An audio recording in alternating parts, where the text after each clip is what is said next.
She messaged me, "Don't worry, it's just a girl's night."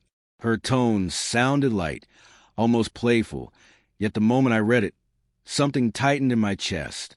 I wrote back, "Then why is he in room 331 waiting?"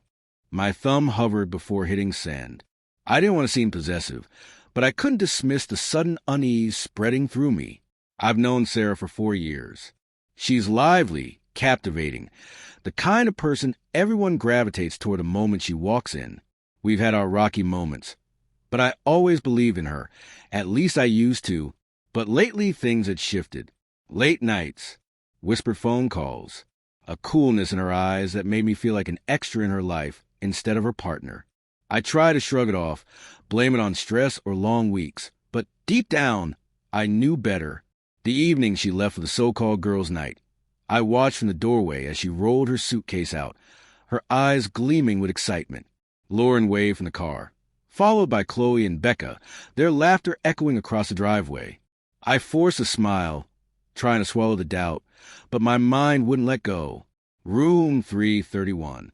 The words kept circling in my head. His name. The room number. Why mention him at all? I tried distracting myself. Poured a drink, checked emails, anything to drown out the rising tension.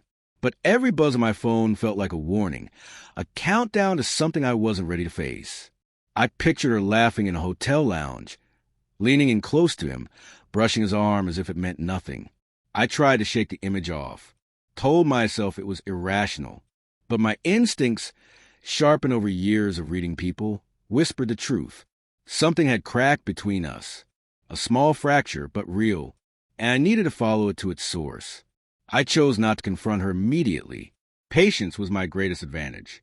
If something was happening in room 331, emotion couldn't blur the facts. Truth rarely shows up in shouting matches. It reveals itself in tiny gestures, small inconsistencies, and the details most people overlook. As the night dragged on, my thoughts kept circling back to her message. I remembered how she avoided my eyes when we talked about the weekend, the slight hitch in her voice when I asked which friends were going, the forced laughs, the stories that didn't quite connect. Everything pointed in the same direction. Something was wrong, and I had to uncover what it was. I grabbed my coat and drove to the hotel, telling myself it was out of concern for her safety. A convenient lie. I wanted answers. I parked across the street, watching the glowing lights reflect on the wet pavement. People drifted in and out of the entrance, couples, groups of friends, travelers, completely unaware of the storm inside me. I texted her again, keeping it light. "Hope you're enjoying yourself. Don't stay out too late." The read receipt popped up immediately. For a second, I let myself believe she was being truthful. Then I saw him, standing just inside the revolving doors, a man in a dark suit, leaning against a wall, scanning the lobby until his eyes landed on her. My heart thudded hard. I didn't recognize him at first, but the familiarity in their exchange, the effortless way she acknowledged him, that told me everything I needed to know. Room 331. That message wasn't casual. It wasn't a joke. I sat in the car a few minutes longer, weighing every possible reaction. Do I confront her right now? Do I wait and observe?